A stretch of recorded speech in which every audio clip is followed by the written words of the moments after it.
ফিতনা ধেয়ে আসছে, লা ইলাহা ইল্লাল্লাহ ফিতনা ধেয়ে আসছে। তার স্ত্রী যায়নাব বিনতে জাহাশ তিনি বলছেন, ইয়া রাসূলুল্লাহ সাল্লাল্লাহু আলাইহি ওয়াসাল্লাম আনুহলিকু ওয়া ফিনা সালিহুন, আমাদের মধ্যে সৎ মানুষগুলো থাকা সত্ত্বেও কি আমরা ধ্বংস হয়ে যাব? সুন্দর প্রশ্ন না? নবীজি বলছেন, নাম, তোমরা ধ্বংস হয়ে যাবে। ইযা কাসুরাতিল খাবাস, যখন এরকম নগ্নতা, বেহায়াপনা, অশ্লীলতা ছড়িয়ে পড়বে, তখন সৎ অসৎ, আলেম জালেম সব ধ্বংস হয়ে যাবে। জাতি গঠন করবেন, সব ধ্বংস। আল্লাহ পাকের গজব সময়ের ব্যাপার মাত্র। আল্লাহ পাক খুদ আসমানি বালাই দেন না, জমিনি বালাও দিতে পারেন। আল্লাহ পাক মুসলিমের ফাসাদ লাগিয়ে দিতে পারেন। আল্লাহ পাক বহিঃশত্রুকে আপনাদের উপর চাপিয়ে দিতে পারেন। আল্লাহ পাক দুর্ভিক্ষ দিতে পারেন। আল্লাহ পাক মহামারী দিতে পারেন। আল্লাহ পাক কোন বললে ফায়াকুন হতে পারে। সে আল্লাহকে ভুলে গিয়ে এইসব প্রগতিশীলতার নামে যখন নগ্নতার চর্চা হচ্ছে, অশ্লীলতার চর্চা হচ্ছে, আর আমরা এগুলো সব মুখ বুঝে সহ্য করছি, মাদক, পর্ন, জেনা, ব্যভিচার সব চলছে চোখের সামনে, আমরা কিচ্ছু বলার নাই, সুদ ঘুষ সব চলছে। এটা সময়ের ব্যাপার যে আল্লাহ পাকের গজব কখন আসবে। আর যখন আসবে, আলেম জালেম কাউরে ছাড়বে না ইনশাআল্লাহ, আমারে আপনারে কাউরে ছাড়বে না ইনশাআল্লাহ। দেখে নিয়ে আরেকটা কথা নবীজি বলছেন, দুই শ্রেণীর মানুষ আসবে কিয়ামতের আগে আগে, আমি দেখি নাই। তখন সাহাবীরা বলছেন, কারা ইয়া রাসূলুল্লাহ? একজন বলছেন, এক শ্রেণী হচ্ছে এমন এক শ্রেণীর পুরুষ। কারা এরা? পুরুষ যাদের হাতে লম্বা লম্বা লাঠি থাকবে, লাঠি, এই লাঠি দিয়ে তারা মানুষকে পিটাবে। কি আপনারা বুঝতে পারেন না কারা? আপনি নিজেও তার মধ্যে আছে, আপনার ভাইও তার মধ্যে আছে। আপনি এবং আপনার ভাই দুজনেই এই কাজ করছেন, ভাইয়ে ভাই মারামারি করছে, সবার হাতেই লাঠি আছে না? আছে। অথচ উভয় মুসলিম, আর একজন মুসলিম যখন আরেকজন মুসলিমের এগেইনস্টে যুদ্ধ করতে যায় বা এরকম মারামারি করতে যায় না, যে মরবে আর যে মারবে উভয়ই অপরাধী, উভয় অপরাধ। হাদিস রিয়াদুস সালেহিন বইয়ের মধ্যেও আছে, দেখে নিয়ে। তারপরে দ্বিতীয় শ্রেণী হচ্ছে, নবীজি বলছেন নিসাউন, এক শ্রেণীর মহিলা আসবে, আমি দেখি নাই, মানে ওই যুগে ছিল না। আইয়ামে জাহেলিয়াতের বর্বর যুগেও এরকম মেয়ে ছিল না। তার মানে বুঝতে পারছেন, আইয়ামে জাহেলিয়াতের যে যুগটাকে এখন বর্বর বলে না, বর্বর, সেকেলেও, মধ্যযুগীয় এইসব কথা বলে না, ওই যুগেও এই মানুষগুলো ছিল না। তার মানে নবীজি বলছেন, আমি দেখিনি, লাম আরাহুম, আমি ওদেরকে দেখি নাই। তারা কারা? নিসাউন, এক শ্রেণীর মহিলা, কাসিয়াতুন আরিয়া, যারা কাপড় পরবে বাট নগ্ন থাকবে। এখন দেখেন, একটু ভেবে দেখেন যে আমার ঘরে কি সেরকম মেয়ে আছে কিনা, আমার ঘরে সেরকম বোন আছে কিনা, আমার ঘরে তেমন ওয়াইফ আছে কিনা। এখন যদি আপনি আল্লাহ এবং তার রাসূলকে সর্বোচ্চ অগ্রাধিকার দেন, আল্লাহর ওয়াস্তে ওদেরকে ঠান্ডা মাথায় বোঝানোর চেষ্টা করেন, বোঝান তারা, তাদের ফাংশনটা কি, দুনিয়াতে ওদের ফাংশন কি, দুনিয়াতে মেয়েদের ফাংশনটা কি, একটা পরিবারে একটা মেয়ের ফাংশন কি, স্বামী স্ত্রীর সম্পর্কের মধ্যে মেয়ের ভূমিকা কি, স্ত্রীর ভূমিকা কি, এগুলোকে বোঝান। তবে হ্যাঁ, এক শ্রেণীকে আপনি বুঝিয়ে কুল পাবেন না। তারা কারা সেটাও হাদিসে এসেছে, শেষ জামান হাদিস এটাও আছে। দাজ্জালের শেষ অনুসারী হবে এক শ্রেণীর মেয়ে, যাদেরকে তাদের মুমিন পিতা, ভাই এবং স্বামী পরিবারের মধ্যে পর্দায় রাখতে পারবে না। তারা বাঁধন ছিঁড়ে বেরিয়ে চলে যাবে, তারা অনেক আগেই চলে গেছে। তার মানে দাজ্জাল আসার সময়ের ব্যাপার মাত্র। আর যে দেশে আসবে সেই দেশটা এখন অনেক শক্তিশালী, যেদিক দিয়ে বের হবে ওইদিকে এখন দেখেন আমার ইরানের মধ্যে কি চলছে। পরিস্থিতি বোঝেন, পরিস্থিতি বুঝলে আমাদের করণীয় বের হয়ে আসবে। করণীয় অনেক দিন বলেছে, জ্ঞান অর্জনের কোনো বিকল্প নাই, জ্ঞান অনুযায়ী আমলের কোনো বিকল্প নাই, আদর্শ পরিবার গড়ার কোনো বিকল্প নাই, পরিবারে মেয়েদেরকে পর্দায় রাখার কোনো বিকল্প আছে? নাই।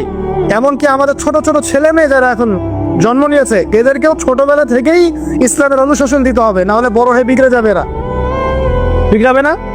চতুর্দিকে ফিতনা, তো বিগড়ে যাবেই। হালাল রিজিকের কোনো বিকল্প নাই। দ্বীনের জ্ঞান অর্জন করে দ্বীনী মানুষদের সাথে থাকার কোনো বিকল্প নাই। একা একা থাকতে যাবেন না, দ্বীনের বুঝ আছে এমন মানুষের সাথে থাকবেন, একসাথে থাকবেন। যেখানেই থাকেন, যে নামেই হোক, একসাথে থাকে, যে নামেই হোক। ইসলামে তো অনেক দলাদলি আছে না? আচ্ছা হোক, এটা নিয়ে এখন কথা বলার দরকার নাই। তারপরে চলে আসেন, এইভাবে রাতে আমলগুলো গুছিয়ে শেষ রাত্রে ওঠার চেষ্টা করে। আমি যে বললাম রাতটাকে এনজয় করার জন্য আল্লাহ পাক বলেছেন, একদম শেষ রাত্রে আল্লাহ পাক ওঠার তৌফিক সবাইকে দান করুন। আমাকে আপনাদের সবাইকে দান করুন আমিন। শেষ রাত বলতে কোনটা? রাতকে 3 ভাগে ভাগ করতে হবে। কয় ভাগে? একদম শেষের অংশ, মনে করেন যে 1টা থেকে 4টা বা 5টা বা 1:30 থেকে 5টা, এই যে অংশটা আছে না, এটা হচ্ছে শেষের অংশ। এই অংশটা এত বেশি মূল্যবান, এই সময় মানুষ ঘুম থেকে উঠে যে দোয়া করে, লা ইলাহা ইল্লাল্লাহ ওয়াহদাহু লা শারীকা লাহু লাহুল মুলকু ওয়া লাহুল হামদ ওয়া হুয়া আলা কুল্লি শাইইন কাদির। এরপরে বলে সুবহানাল্লাহ, আলহামদুলিল্লাহ, ওয়া লা ইলাহা ইল্লাল্লাহ ওয়াল্লাহু আকবার, লা হাওলা ওয়া লা কুওয়াতা ইল্লা বিল্লাহ, আল্লাহুম্মা গফিরলি। এরপরে হাত তুলে দোয়া করলে যা চাবেন তাই পাবেন। এই সময় একটা হাদিস দিয়ে আমি ইতি টানতেছি, শেষের দিকে আসছি। আল্লাহ রাব্বুল আলামিন হাদিসে কুদসির মধ্যে বলেছেন, শেষ রাতের এই অংশে আল্লাহ পাক প্রথম আসমানে নেমে আসেন। আরশে আজিম কত উপরে, আল্লাহ প্রথম আসমানে নেমে আসেন, মানে আল্লাহ পাকের রহমত কি হয়, একদম কাছাকাছি চলে আসে। আল্লাহ পাক দোয়া কবুল করার জন্য বলেন, কে আছো আমাকে ডাকবে। আল্লাহ পাক আহ্বান করেন, কে আছো পৃথিবীবাসী আমাকে ডাকবে, আমি তার ডাকে সাড়া দিব। কে আছো আমার কাছে দোয়া করবে, আমি তার দোয়া কবুল করবে। কে আছো আমার কাছে ক্ষমা চাইবে, আমি তোমাকে ক্ষমা করে দেব। কে আছো অসুস্থ, আমার কাছে শেফা চাইবে, শেফা দিয়ে দেব। আল্লাহ পাক আহ্বান করতেই থাকেন ফজর পর্যন্ত। কি পর্যন্ত? আর ওই সময় যে সারা রাত জায়গায় মানুষ ওই সময় ঘুম দেয়, তাই না? ঠিক ওই সময় দেখবেন শহর কেন্দ্রিক জীবনে লক্ষ লক্ষ মানুষ জেনা করতেছে ওই সময়। ঠিক ওই সময়টাতে দেখবেন যে লক্ষ লক্ষ মানুষ মদ খাচ্ছে, লক্ষ লক্ষ মানুষ পর্নোগ্রাফি দেখতেছে, মুভি দেখতেছে, চায়ের দোকান আড্ডা পিটাচ্ছে, শপিং করতেছে, কি না করতেছে। আল্লাহ পাক আহ্বান করছে ওই সময়, আল্লাহ পাক আহ্বান করছে, কে আছো, কে আছো আমাকে ডাকবে, কে আছো। মানুষ এই কাজ করতে থাকে। অথচ আল্লাহ পাক জাহান্নাম সৃষ্টি করেছেন কাদের জন্য? আমাদের জন্য। জান্নাত কাদের জন্য? আমাদের জন্য।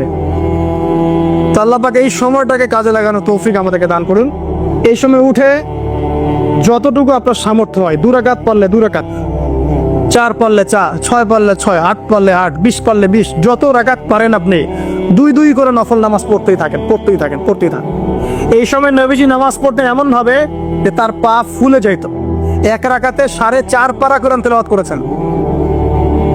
আমাদের তো এত ক্ষমতা নেই, আছে? আচ্ছা নেই, সূরা ইখলাসটাই পড়েন, একবার না পড়ে 10 বার পড়েন, 20 বার পড়েন, পড়া যাবে না? 1 রাকাতে 12 বার সূরা পড়া যাবে না? যাবে। একটা আয়াতও বারবার পড়া যাবে না? আপনি রাকাতটাকে লম্বা করেন, রুকুকে লম্বা করেন, সিজদাকে লম্বা করেন, যত দোয়া আছে এই সিজদার মধ্যে ঢেলে দিব। এই ডিজিটাল নামাজ বাদ দেন। ডিজিটাল নামাজ কি মানে? রুকু করলে সিজদা পাওয়া যায় না, সিজদা করলে আবার পরের আবার তাকবীর তারিমা পাওয়া যায়। মানে তাশাহুদ পড়লে দরুদ পাই না, দরুদ পড়লে আবার কি পাই না, মানে আমি মিলাইতে পারি না, মানে দৌড়ের উপর আছি আর কি। আর ইমাম সাহেব দৌড়ের উপর রাখছে আমাদেরকে। তো এইসব ডিজিটাল নামাজ ত্যাগ করেন, রিল্যাক্সে নামাজ পড়েন, ঠান্ডা মাথা, রিল্যাক্স। আপনি যে কয়টা সূরা জানেন বারবার রিপিট করতে থাকেন এবং সূরাগুলোর অর্থগুলোর দিকে ফোকাস করেন। অর্থটা মুখস্থ করেন, প্রয়োজন আরবি বোঝেন না, অর্থটা মুখস্থ করেন, করে ওই দিকে আপনি মনোযোগ রাখেন। আর প্রত্যেক রাকাতে একই সূরা পড়বেন না, তাহলে নামাজটা কিন্তু স্বাধীন হয়ে যাবে। সূরা চেঞ্জ করবেন, দেখবেন আপনার মাথাটা বিজি থাকবেন, নামাজে মনোযোগ বাড়বে ইনশাআল্লাহ। এগুলো টিপস। আর কি করবেন? যতক্ষণ মনোযোগ আসে নাই নামাজে থাকেন। রুকু করেছেন, একটু মনে হলো মনোযোগ ডানে চলে গেছে, আবার ফিরায় নিয়ে আসেন, আবার তাসবিহ পড়তে থাকেন। 3 বারই পড়তে হবে, এটা কি লেখা আছে না? 3 বারই পড়তে হবে। আপনি চাইলে 100 বারও পড়তে পারেন না? বাড়ান, সময়টা বাড়ান, নামাজের সময় বাড়ান, তার সেজদার সময় বাড়ান। 2 সেজদার মাঝখানে দোয়া করেন, আছেন আল্লাহুম্মা গফিরলি ওয়ারহামনি ওয়াহদিনি ওয়াআফিনি ওয়ারযুকনি। এগুলোর অর্থ বোঝার চেষ্টা করেন। সেজদায় কি পড়ছেন অর্থ বোঝার চেষ্টা করেন। যদি আপনি নফল নামাজ পড়েন, আপনি আরবি জানেনই না, মোটেই আরবির কোনো নলেজই নাই, একটা দোয়াও জানেন না, পারলে বাংলায় দোয়া করেন, ইনশাআল্লাহ পারা যাবে না? আপনি আরবি জানেনই না, শেখার চেষ্টা করেন, শিখতে থাকেন। যতদিন শেখেন নাই কমপক্ষে অতদিন তো আপনি বাংলায় করতে পারবেন না ইনশাআল্লাহ। আল্লাহ পাক তৌফিক দান করুন, আমিন। ফরজ নামাজে এই কাজ করতে চান না, আবার এর নফল নামাজের কথা বললাম। এত যে দোয়া নিয়ে ফিকির, হুজুরকে ডেকে এনে দোয়া করান, মায়ের জন্য দোয়া, বাপের জন্য দোয়া, কুলখানি 40টা, কত কি করেন। শেষ রাত্রে হাতটা তুলে আল্লাহর কাছে দোয়া করেন। দোয়ার আগে খালি একবার বলবেন, আগে আল্লাহর প্রশংসা করবেন, বলবেন আলহামদুলিল্লাহ, তারপরে বলবেন আল্লাহুম্মা সাল্লি আলা মুহাম্মদ। মানে প্রথমে আল্লাহর প্রশংসা, তারপরে রাসূল সাল্লাল্লাহু আলাইহি ওয়াসাল্লামের প্রতি দরুদ, তারপরে বলবেন রব্বিক ফিরলি, আল্লাহ আমাকে মাফ করো। এরপরে আপনি আপনার দোয়া করবেন। যত দোয়া আছে, আধা ঘন্টা লাগুক, 1 ঘন্টা লাগুক, দোয়া করতেই থাকবেন, করতেই থাকবেন, করতেই থাকবেন। চোখ দিয়ে পানি না বের হওয়া পর্যন্ত চেষ্টা করতেই থাকবেন। পারবেন না? মানে আল্লাহর কাছে কবুল করে নিবই এরকম একটা। আর এই যে সবচেয়ে বড় ওসিলা, একদিন বলে দিয়েছিলাম, আল্লাহর কাছে সবচেয়ে বড় ওসিলা দিয়ে দোয়া করবেন। অনেক ওসিলা আছে, যেমন আপনি দোয়া করতে পারেন, আল্লাহ আমি যে এতক্ষণ এই যে আমি 8-10 রাকাত নামাজ পড়লাম, আল্লাহ এই ওসিলায় তুমি আমাকে এটা দান করো। আল্লাহ আমি এই যে কোরআন তেলাওয়াত করেছি, খতম করলাম, এই ওসিলা আল্লাহ তুমি আমাকে এটা দান করো। আল্লাহ আমি গতকালকে এই যে 1000 টাকা সদকা করেছি, এই ওসিলা আল্লাহ পাক তুমি আমার বিপদ দূর করে দাও। এটা ভালো কাজ হচ্ছে ওসিলা। আর সবচেয়ে বড় ওসিলা হচ্ছে আল্লাহ পাকের তাওহীদ, লা ইলাহা ইল্লাল্লাহ। আল্লাহকে বলবেন, আল্লাহ তোমার তাওহীদের ওসিলায় তোমার কাছে আমি এটা চাচ্ছি, ওইটা চাচ্ছি। দেখবেন ইনশাআল্লাহ আপনার রিজিক যদি হালাল হয়, ওই রিজিকে যদি সুদ না থাকে, আর ঘুষ না থাকে, আর দুর্নীতি না থাকে, ইনশাআল্লাহ আপনার দোয়া কবুল হবে। সূরা বাকারার শেষের 3টা আয়াত তেলাওয়াত করতেন। কোন কয়টা আয়াত? কোন কোন হাদিসে আছে 2টা আয়াত। এই যে 3টা আয়াত কোন হাদিসে, আবার কোন হাদিসে 2টা আয়াত। কেউ যদি 2টা পড়ে তার আমল কি বাতিল হবে? আর যদি কেউ 3টা পড়ে আরো ভালো, উত্তম। ঠিক আছে, তো শেষের 3টা আয়াত হচ্ছে লিল্লাহি মা ফিস সামাওয়াতি, এখান থেকে নিয়ে ফানসুরনা আলাল কওমিল কাফিরিন পর্যন্ত। নবী সাল্লাল্লাহু আলাইহি ওয়াসাল্লাম বলেছেন, রাতের বেলা কেউ যদি এই আমলটুকু করে, শুধু এতটুকুই পড়ে, সূরা বাকারার শেষের 3টা আয়াত বা 2টো আয়াত, সারা রাতের জন্য যথেষ্ট হয়ে যাবে ইনশাআল্লাহ। মানে সারা রাত নফল পড়লে যে নেকি হইতো, আপনার এই আমলটা করলে সে নেকি হয়ে যাবে ইনশাআল্লাহ। এবং আরেকটা ব্যাখ্যা হচ্ছে, সারা রাতের দৃশ্য অদৃশ্যের যে ক্ষতি আছে, দৃশ্য অদৃশ্যের অনেক ক্ষতি আছে, এগুলো এখনকার সায়েন্স বিশ্বাস করে না। আর সায়েন্স বিশ্বাস করে না বলে যে আমরা বিশ্বাস করবো না এমনটাও নাই। ঠিক আছে, নবী সাল্লাল্লাহু আলাইহি ওয়াসাল্লাম বলেছেন, রাতের বেলা তোমরা বাচ্চাদেরকে সন্ধ্যাবেলা ছেড়ে দিও না। সন্ধ্যাবেলা বাচ্চাদেরকে ছেড়ে দিও না, আগে ভালো করে সন্ধ্যাটা হয়ে যাক, যদি ছাড়তে হয় তারপর ছেড়ো। তারপর রাতের রাত যখন গভীর হবে, তখন তোমরা এলো পাথালি ঘোরাফেরা করো না, রাস্তাঘাটে বনে জঙ্গলে ঘোরাফেরা করো না। আর এই সময় এমন কিছু মাখলুককে আল্লাহ পাক ছেড়ে দেন যাদেরকে তোমরা দেখো না। এখন বিজ্ঞান যেটা প্রমাণ করতে পারে নাই, এটা কি বিজ্ঞানের ব্যর্থতা না ইসলামের ব্যর্থতা? যদি বৈজ্ঞানিকভাবে আপনি প্রমাণ করতে না পারেন, তাহলে সেটার কোনো অস্তিত্ব নাই। এই কথাটাকে ডাহা মিথ্যা কথা। যদি মুমিন হতে চান, তাহলে এই কথার উপরে এসে ইসলাম কবুল করতে হবে। যদি মুমিন মুসলিম হতে চান, এই কনসেপ্টটার ঊর্ধ্বে এসে ইসলাম কবুল করতে হবে। আল্লাহ রাব্বুল আলামিন এবং তার রাসূল যা বলেছেন সেটাই চূড়ান্ত সত্য। সেটা আমরা প্রমাণ করতে পারি বা না পারি, এটাকে অন্ধভাবেই বিশ্বাস করতে হবে। এটাই হচ্ছে একটা মৌলবাদী কনসেপ্ট। আর এভাবে ইসলামে মৌলিক বিষয়গুলোকে না মানলে কেউ মুসলিমই হবে না। কথা কি বুঝতে পারছেন? আচ্ছা, তিনি বলছেন রাতের বেলা এমন কিছু মাখলুক বের হয় যাদেরকে তোমরা দেখো না। দুষ্ট জিন বের হয়। কি বের হয়? জিন জাতি নাই পৃথিবীতে? আল্লাহ পাক সূরা জিন নামে একটা গোটা সূরা নাজিল করেছেন, করেন নাই? হাফেজ আছে না এখানে মানুষ? কুল উহিয়া ইলাইয়া আন্নাহু ইসতামা নাফারুম মিনাল জিন্নি ফাকালু ইন্না সামি'না কুরআনান আজাবা। জিনদের একটা দল কোরআন শুনে বলেছিল যে আমরা অদ্ভুত আজব একটা কোরআন শুনেছি। তারপর তারা গিয়ে তাদের কওমের কাছে ইসলামের দাওয়াত দেয়, ওই কওম ইসলাম কবুল করে। এটা নবী সাল্লাল্লাহু আলাইহি ওয়াসাল্লামের জীবনের সেই সময়কার ঘটনা, যখন নবীজি তায়েফ থেকে ফিরে আসছেন। তায়েফবাসী তাকে অত্যাচার করলো, তিনি নাখলা উপত্যকায় এসে নামাজ পড়ছেন। ওই নামাজের কেরাত শুনে জিনরা ইসলাম কবুল করেছে। তো সূরা জিনে আল্লাহ পাক এই কথা নাজিল করেছে। তো আল্লাহ পাক যে বলছেন জিন জাতি আছে, আল্লাহ কি মিথ্যা কথা বলছেন? নাকি নাসা যখন বলে এলিয়েন আছে তখন ওটা সত্য, আর আল্লাহ বলছেন জিন জাতি আছে, এটা মিথ্যা? তা আমাদেরকে আবার নতুন করে মুসলমান হওয়া লাগবে এখন, আমাদের কনসেপ্ট চেঞ্জ হয়ে গেছে। আবার দেখেন আল্লাহ পাক বলছেন সূরা জারিয়াতের 56 নম্বর আয়াতে, ওয়ামা খালাকতুল জিন্না ওয়াল ইনসা ইল্লা লিয়াবুদুন। আমি জিন আর মানুষকে শুধু আমার ইবাদত করার জন্যই সৃষ্টি করেছি। তাহলে দুটো জাতি পাওয়া গেল, জিন এবং মানুষ। জিন কিসের তৈরি? আগুনের তৈরি। আর মানুষ কিসের তৈরি? কাদা মাটি। ফেরেশতা কিসের তৈরি? নূরের তৈরি। তো এই যে সৃষ্টির বৈচিত্র্য, এটা কার সৃষ্টি? তো সেই আল্লাহ পাকের জ্ঞান সবচেয়ে বেশি না আমার জ্ঞান সবচেয়ে বেশি? সে আল্লাহর পক্ষ থেকে যখন কোরআন এবং হাদিস নাজিল হবে, তা আমি অন্ধভাবে মানবো না? নাকি আমি আল্লাহকে চ্যালেঞ্জ করবো ইবলিসের মতো? ইবলিস আল্লাহকে চ্যালেঞ্জ করছে না, খালাকতানি মিন নার ওয়া খালাকতাহু মিন তিন, আমি কেন আদমকে সিজদা করতে যাব, আমি কেন আদমকে সিজদা করতে যাব? আপনি আদমকে সৃষ্টি করেছেন মাটি দিয়ে, আমাকে সৃষ্টি করেছেন আগুন দিয়ে, তাহলে আমি আদমের চাইতে সুপিরিয়র, আমি আদমের চাইতে সেরা, তা আমি কেন ওকে সিজদা করতে যাব? তো ইবলিস আল্লাহকে চ্যালেঞ্জ করলো না? এখন আমরা যারা আল্লাহকে চ্যালেঞ্জ করছি, এখন এই বিশ্বে যারা আল্লাহকে চ্যালেঞ্জ করছে, কোরআনকে চ্যালেঞ্জ করছে, হাদিসকে চ্যালেঞ্জ করছে, এরা কি আল্লাহর অনুগত বান্দা না ইবলিসের এজেন্ট? এরা এই চ্যালেঞ্জিং ফিলোসফিটা পেল কোথা থেকে? ওই ইবলিস থেকে। ইবলিস থেকে এই ফিলোসফি এসেছে। আর ইবলিস তো এখনো মরে যায় নাই, মরে গেছে, বরং সে এখন প্রবীণ বয়স্ক হয়ে গেছে, তার অভিজ্ঞতা এখন অনেক বেশি। তার অভিজ্ঞতা কি বেশি? দেখবেন ইবলিস সবার আগে আদম সন্তানের গা থেকে কাপড় খুলে ফেলেছিল, জানেন? আপনাকে দেখাচ্ছি, সূরা আরাফ পড়েন।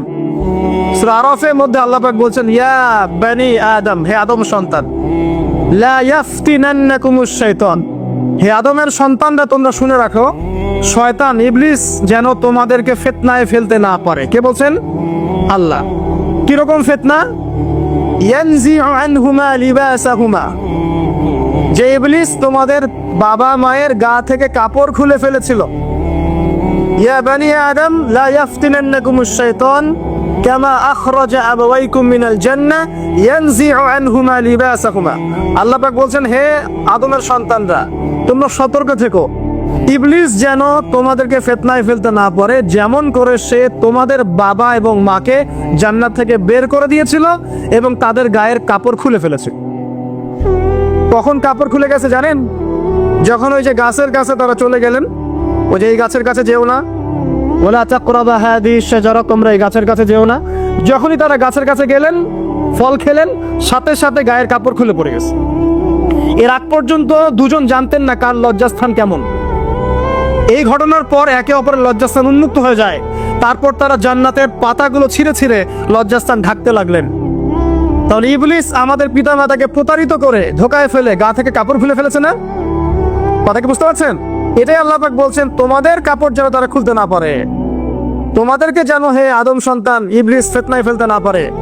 তাহলে এখন আপনি বলেন, এই বিংশ শতাব্দীতে এসে, একবিংশ শতাব্দীতে এসে যারা মুসলিমদের গা থেকে কাপড় খুলে ফেলতে চায়, এরা কার এজেন্ট? এরা কার এজেন্ডা বাস্তবায়ন করছে? শয়তান।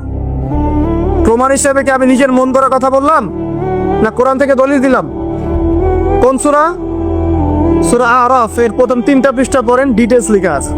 আর আল্লাহ পাক বলেছেন, ওয়ালাকাদ ইয়াসসারনাল কুরআনা লিযিকরি ফাহাল মিন মুদ্দাকির, কোরআনকে আমি বোঝার জন্য একদম সহজ করেছি, যে কেউ কোরআন বুঝতে পারবে ইনশাআল্লাহ। খালি পড়ে দেখো, ফাহাল মিন মুদ্দাকির, কেউ কি আছো কোরআন উপলব্ধি করবে? তো কোরআন বুঝতে হবে স্বচ্ছ মন নিয়ে। বিরোধিতা করার মন নিয়ে যদি কোরআন বুঝতে চান, তাহলে আপনি বিভ্রান্ত হয়ে যাবেন। স্বচ্ছ মন নিয়ে, একটা কলবুন সালিম নিয়ে, আত্মসমর্পণের নিয়াতে আপনাকে কোরআন বুঝতে হবে। দেখবেন আল্লাহ আপনাকে হেদায়েত দিবেন ইনশাআল্লাহ। আল্লাহ পাক আমরা সবাইকে কোরআন বোঝার তৌফিক দান করুন। তো যেটা বলছিলাম প্রিয় ভাইরা, রাতের বেলা এই সব প্রাণী বের হয়, নবী সাল্লাল্লাহু আলাইহি ওয়াসাল্লাম বলেছেন, অতএব আপনাদের বাচ্চা যারা আছে এদেরকে সন্ধ্যাবেলায় বাইরে ছেড়ে দিবেন না। এখন কিন্তু প্রচুর ঘটনা ঘটছে, প্রচুর জিনঘটিত ঘটনা ঘটছে, রুকিয়া করাতে হচ্ছে, জাদু টোনা করা হচ্ছে, বান টোনা করা হচ্ছে না? আর অনেক সময় আমরা মনে করি, এখন সায়েন্সের যুগ তো, মানুষ মনে করে এগুলোর কোনো ভিত্তি নাই মনে হয়। কোরআন বলছে জাদু সত্য। কে বলছে? কোরআন বলছে জাদু সত্য। কোন সূরা? সূরা বাকারা আয়াত নাম্বার 101। সূরা বাকারা আয়াত নাম্বার 101, 102 পড়ে দেখেন। ওয়াত্তাবাউ মা তাতলু শায়াতিন আলা মুলকি সুলাইমান, এই আয়াতটা পড়েন, বিশাল একটা আয়াত আছে। ওয়ামা কাফারা সুলাইমান ওয়ালাকিন্না শায়াতিন কাফারু ইউআল্লিমুনা আন-নাস সিহর। এই সিহর দিয়ে কি হতো? মা ইউফাররিকুনা বিহি বাইনাল মারই ওয়া যাওজি। সুলাইমান আলাইহিস সালামের সময় এই জাদুবিদ্যার প্রচলন ছড়িয়ে পড়ে। এই জাদু মানুষ শিখে কি করছিল? নারী পুরুষের মাঝখানে, স্বামী স্ত্রীর মাঝখানে বিভেদ সৃষ্টি করছিল। এখন দেখেন না, পরিবারের স্বামী স্ত্রীর বন্ধন ভেঙে যায় না? খুব ভালো সম্পর্ক, হঠাৎ করে সম্পর্ক খারাপ, কেউ কাউকে দেখতে পারে না, এমন হচ্ছে না? এই জাদুবিদ্যা সত্য। এবং এখনকার অনেক ভণ্ড যে কবিরাজগুলো বের হয়েছে, এরা জিনকে তাবে করে নিয়ে এই জিনদের মধ্য দিয়ে মানুষের মধ্যে জাদু ছড়িয়ে দিয়েছে, এবং এর ফলশ্রুতিতে বহু পরিবার ধ্বংস হয়ে যাচ্ছে। এই জাদুবিদ্যা সত্য। আরো একটা জিনিস সত্য, নবী সাল্লাল্লাহু আলাইহি ওয়াসাল্লাম বলেছে ইন্না আইনাল হক, চোখের নজর সত্য। নবী করিম সাল্লাল্লাহু আলাইহি ওয়াসাল্লাম বলেছেন চোখের বাদ নজর সত্য। যে আমরা বলি ফেসবুকে এত বেশি ছবি দিয়েন না ভাই, ছবি তুলেন না, ছবি তুলেন না, বারবার যে বলি নিষেধ করি। কারণ কি জানেন? একটাই কারণ, বিকজ চোখ লাগাটা সত্য।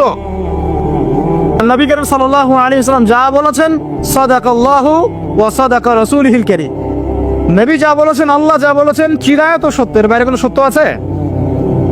আচ্ছা দেখেন, আমি বললাম যে জাদুবিদ্যা সত্য।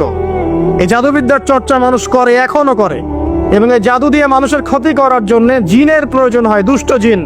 এই জিনগুলোকে মানুষ তাবে করে মানুষের ক্ষতি করার চেষ্টা করে। দেখবেন এখন গ্রামে গঞ্জে শহরে সব জায়গায় ছড়িয়ে পড়েছে না?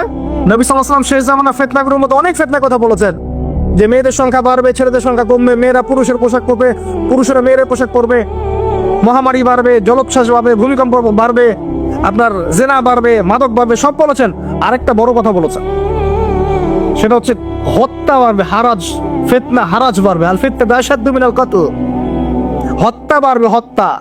পুরো বিশ্ব তাকিয়ে দেখেন, খালি হত্যা আর রক্তপাত আর রাহাজানি আর কাটাকাটি আর মারামারি।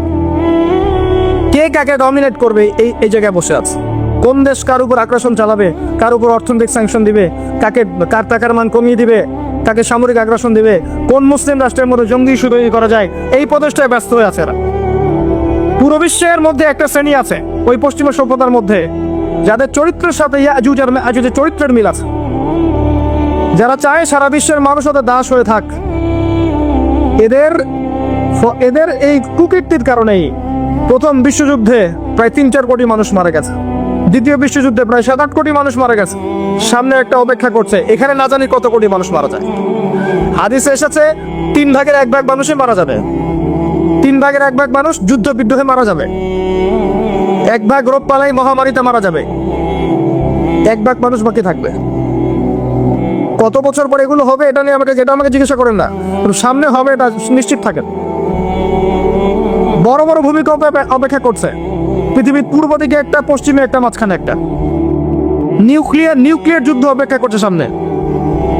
একটা যদি পড়ে পৃথিবীর একটা অংশ উড়ে যাবে, মেসাকার। আর আল্লাহ পাকের একটা সুন্নাহ আছে, আল্লাহ পাকের সুন্নাহ আমি ইতিহাস পড়ে জেনেছি। ইতিহাস পড়তে পড়তে আমি একটা কনক্লুশনে এসেছি যে আল্লাহ পাকের একটা কমন সুন্নাহ হচ্ছে, যখন কোন সম্প্রদায়ের মধ্যে জুলুম বেড়ে যায়, আল্লাহ দ্রোহিতা বেড়ে যায়, জুলুম বেড়ে যায়, আল্লাহ পাক আরো বড় জালেমকে এর উপর চাপিয়ে দেন, ওই জালেমের হাতে একে অপদস্থ করে দেন। কোনো ব্যত্যয় হবে না এই সুন্নতের। দেখে নিন, যারা জুলুম করছে এখন, আল্লাহ পাক আরো বড় জালেমকে দিয়ে শাস্তি দিয়ে দিবেন। এবং সামনে এই ফিতনাগুলো আরো বাড়তে থাকবে, পৃথিবী সংকুচিত হবে, জনসংখ্যা কমবে, যুদ্ধ বিগ্রহ বাড়বে, আপনার ফ্রেশ খাবার আপনি কম পাবেন, ফ্রেশ এয়ার কম পাবেন, আপনার টাকার মান কমবে। সাস্টেনেবল অ্যাসেট আপনি এখন যদি করে রাখতে না পারেন, ভবিষ্যতে পস্তাবেন। অনেক সমস্যা আসবে সামনে, এবং যত ভাইরাসগুলো দেখছেন আরো ভাইরাস আসবে। পৃথিবী এই অবস্থা থাকবে না, পৃথিবী এরকম অবস্থা থাকবে না, এগুলো ভালো হয়েও যাবে না যতদিন পর্যন্ত না আল্লাহ রাব্বুল আলামিনের খলিফা ইমাম মাহদী আসছেন, এবং যতদিন পর্যন্ত না ঈসা ইবনে মারইয়ামের হাতে মাসিহুদ দাজ্জাল নিহত হচ্ছে, তার আগ পর্যন্ত না। তার আগ পর্যন্ত হয়তোবা আল্লাহ যদি চান ছোট ছোট পরিসরে কিছু কাজ হতে পারে, বৃহৎ পরিসরে যেমনটা উমর রাদিয়াল্লাহু আনহু সময় ছিল, এমনটা এই বিশ্ব আর কখনো দেখবে বলে আমি মনে করি না। ওয়াল্লাহু আ'লাম বিস-সাওয়াব, কিন্তু আমি এটা মনে করি না, এটা আমার মত। আর আমার মত আপনার মানার কোনো দরকার নাই। You do not have to accept my opinion. আমি বারবার বলি, আমার ওপিনিয়ন আপনার মানার কোনো দরকার নাই, until or unless you are convinced that I am correct. যতক্ষণ পর্যন্ত আপনি কনভিন্স হচ্ছেন যে আমি কারেক্ট, বললাম মানার দরকার নেই, বললাম ব্যাস মানলেন এমন না। আমি বলেছি, মতামত প্রকাশ করেছি, আপনি পরীক্ষা নিরীক্ষা গবেষণা যাচাই বাছাই করে দেখেন, যদি মনে হয় যে হ্যাঁ ঠিক আছে তাহলে মানবেন, আদারওয়াইজ মানার দরকার নেই। এর চেয়ে আমি আর কি ফেয়ার কথা বলতে পারি? প্রিয় ভাইয়েরা, চতুর্মুখী ফিতনায় আপনি জর্জরিত আছেন। আপনার ধর্ম, আপনার পরিবার, আপনার সমাজ, আপনার পলিটিক্স, আপনার জিওপলিটিক্স, ইকোনমিক সেকশন, প্রতিটা সেকশনে ফিতনা আছে। এখন আপনি কি করবেন? এই জায়গায় আপনি কি করতে চাচ্ছেন? প্রথম কথা আমি আপনাকে বলবো, ওই যে প্রথমে বলেছে আল্লাহর জন্য নিজেকে খালেস করে দেন। আগে তওবা করে আল্লাহর কাছে ফিরে আসেন, আল্লাহর জন্য খাস হয়ে যান। দুনিয়ার জীবনের এই যে একটা হায়াত 50, 60, 70 বছরের, এটাকে হেলায় খেলায় নষ্ট করেন না। নিজের সময়ের মূল্য দিতে শেখেন, নিজের জীবনের মূল্য বোঝেন। আপনি যদি এখন পৃথিবী থেকে চলে যান, আল্লাহ না করুক, এই পৃথিবীর কোনো কিছুই থেমে থাকবে না, কেউ থেমে থাকবে না, পৃথিবীর ঘূর্ণন থেমে থাকবে না। মাঝখান থেকে আপনার জীবনটা চলে গেল, আপনি আপনার সময়টা, জীবনটা নষ্ট করে ফেলেছেন। গবাদি পশুর মতো জীবন যাপন করেন না, আপনি আপনার জীবনের মূল্য বোঝার চেষ্টা করেন। এখানে আমরা এই করতে আসি নাই যে খাবো, ঘুমাবো, স্ত্রী সহবাস করবো, বাচ্চা জন্ম দিব, বাস মরে যাব। এর জন্য পৃথিবীতে আসেনি আমরা। ওমা খালাকতুল জিন্না ওয়াল ইনসা ইল্লা লিয়াবুদুন, শুধু আল্লাহর ইবাদত করতে এসেছে। এটাকে বোঝেন, বুঝে আল্লাহর পথে ফিরে আসেন, 1 নাম্বার।